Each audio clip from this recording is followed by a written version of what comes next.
If you heard that Donald Trump deported a 2-year-old American citizen and you thought, oh, maybe it's a mistake, I got something to tell you. There were 2 more kids who were deported on the same day from the same location.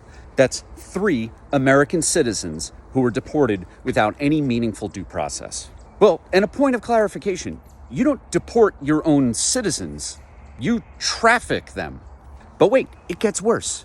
One of the children, U.S. citizen, who was trafficked out of the country by ICE and the Trump administration, that child has cancer.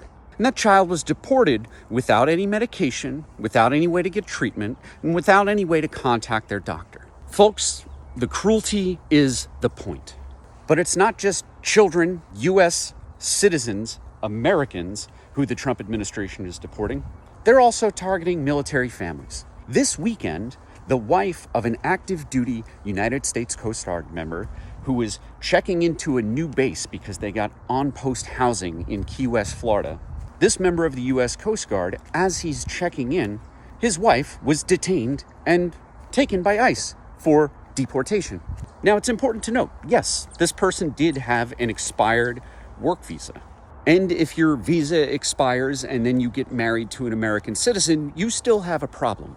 The issue here is one of priorities. The Trump administration, rather than have a conversation because this person lives on a military post and is married to someone on active duty, you know you can access them. Rather than just get the paperwork straightened out, they kidnapped this guy's wife.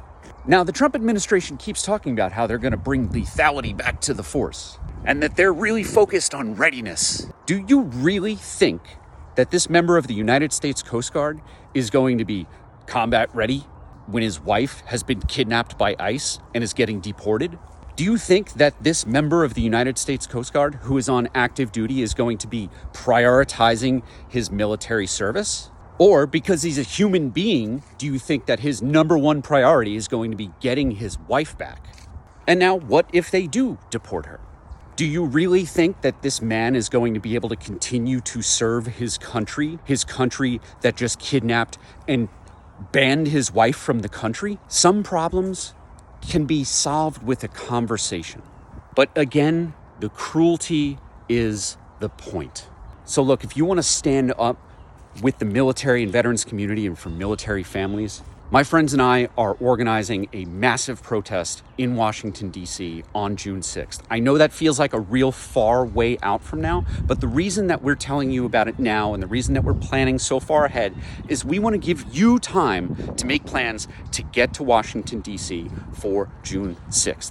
June 6th is a Friday. You're going to meet us on the National Mall right by the Washington Monument. That means that right now, you need to make sure that you can take off work and that you secure travel and housing if you need it. This is a nonpartisan event. And the reason that we are uniting around veterans, well, there are many, like keeping America's promises to veterans is important.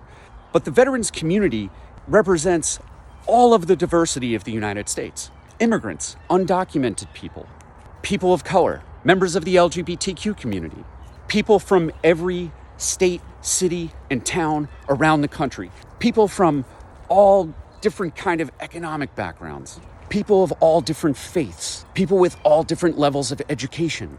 So you do not need to be a service member or veteran or member of the military family community. Join us on June 6th in Washington, D.C., on the National Mall by the Washington Monument. Whether or not you're able to join us, go to uniteforveterans.org. And there you can sign up to get more information. You can share that information with other people and try and encourage them to come. And you can donate to help us transport veterans from around the country to Washington, D.C.